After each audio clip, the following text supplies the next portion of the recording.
আসসালামু আলাইকুম প্রিয় দেশবাসী। দেখেন আজকে আমাদের মানবতা কোথায়।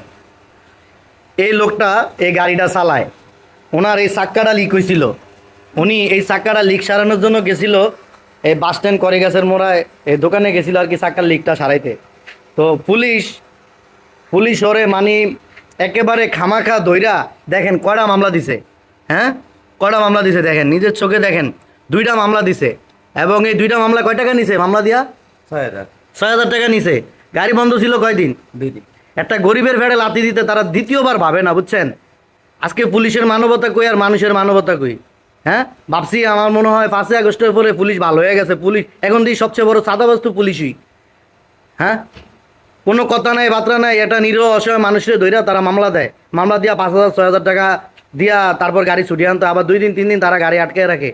আমি এই বিচারটা দিলাম সাধারণ জনগণের কাছে, আপনারা এই বিচারটা করবেন। এই কাজটা কি ওনারা ঠিক করতেছে না ভালো করতেছে?